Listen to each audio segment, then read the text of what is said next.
Welcome to Dates and Dead Guys. I make historical videos on topics I find interesting and explain them in a way I would to my friends. Usually. Sometimes it might be better to let someone else speak.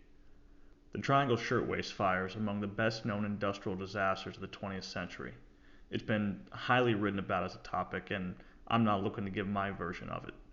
Rather, I would like to share a different perspective of the event from a first-hand account that I came across. For just a bit of context, if you don't know, the Triangle Shirtwaist Fire took place on March 25, 1911, in Manhattan. It was an industrial fire caused by horribly unsafe conditions in a sweatshop located on the 8th, 9th, and 10th floor of the Ash Building. A little before 5 p.m., a fire started in a scrap bin, likely as a result of an unextinguished match or cigarette. The factory, containing hundreds of pounds of highly flammable cotton straps within lighting distance of each other, goes up in flames. Within minutes, the stairways were filled with smoke and fire.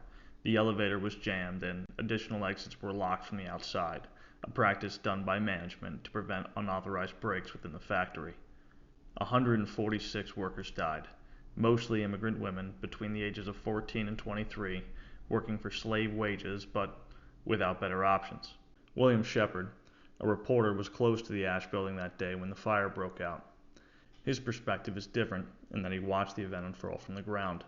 His story, for me, brings an already chilling event to life as the victims in the building are witnessed by those on the ground, helpless and in awe. His story was published 2 days later in the Milwaukee Journal.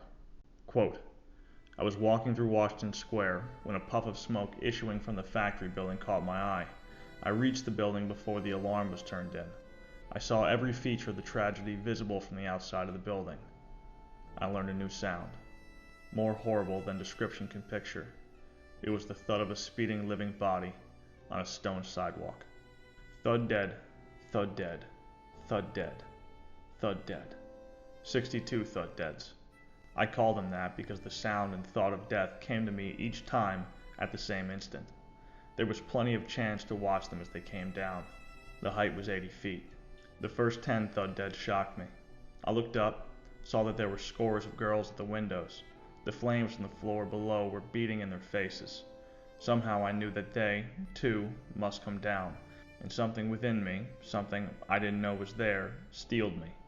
I even watched one girl falling, waving her arms, trying to keep her body upright until the very instant she struck the sidewalk.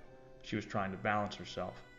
Then came the thud, then a silent, unmoving pile of clothing and twisted, broken limbs. As I reached the scene of the fire, a cloud of smoke hung over the building. I looked up to the 7th floor. There was a living picture in each window, 4 screaming heads of girls waving their arms. Call the firemen, they screamed, scores of them. Get a ladder, cried others. They were all alive and whole and sound, as were we who stood on the sidewalk. I couldn't help thinking of that. We cried to them not to jump. We heard the siren of a fire engine in the distance. The other sirens sounded from several directions. Here they come, we yelled. Don't jump. Stay there. One girl climbed onto the window sash. Those behind her tried to hold her back. Then she dropped into space. I didn't notice whether those above watched her drop because I had turned away. Then came that first thud. I looked up. Another girl was climbing onto the windowsill. Others were crowding behind her. She dropped. I watched her fall. And again the dreadful sound. 2 windows away, 2 girls were climbing onto the sill. They were fighting each other and crowding for air. Behind them, I saw many screaming heads. They fell almost together, but I heard 2 distinct thuds. Then the flames burst out through the windows in the floor behind them and curled up into their faces. The firemen began to raise a ladder. Others took out a life net, and while they were rushing to the sidewalk with it, 2 more girls shot down. The firemen held it under them. The bodies broken. The grotesque smile of a dog jumping through a hoop struck me. Before they could move the net, another girl's body flashed through it. The thuds were just as loud. It seemed as if there had been no net there. It seemed to me that the thuds were so loud that they might have been heard all over the city. I'd counted 10. Then my dulled senses began to work automatically. I noticed things that had not occurred to me before to notice. Little details that the first shock had blinded me to. I looked up to see whether those above watched those who fell.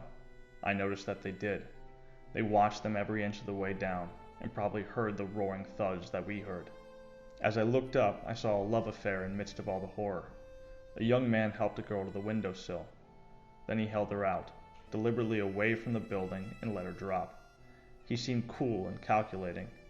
He held out a second girl the same way and let her drop. Then he held out a third girl who did not resist. I noticed that.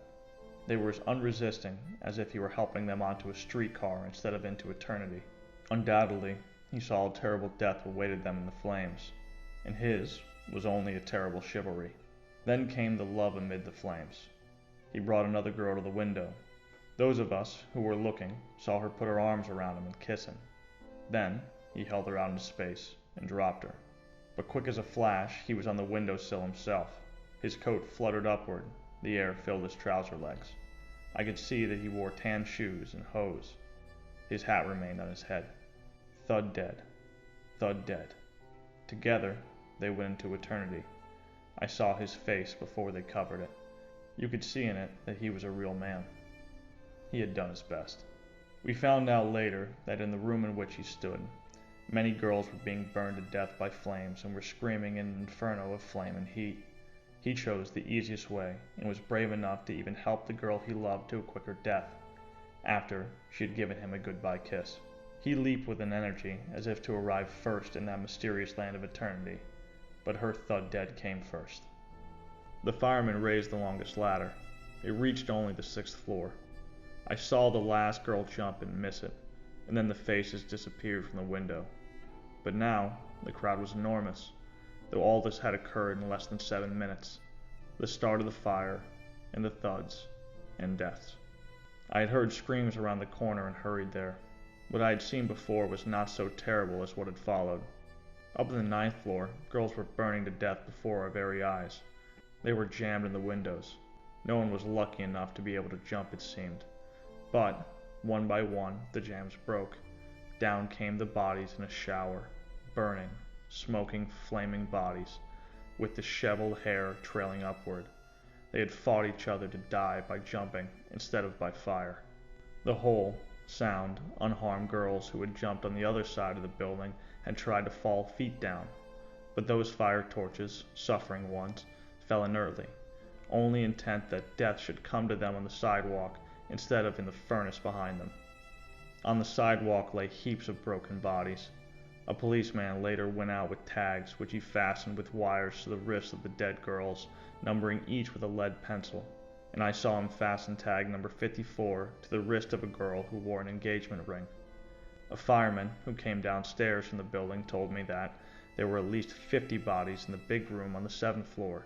Another fireman had told me that more girls had jumped down an air shaft in the rear of the building.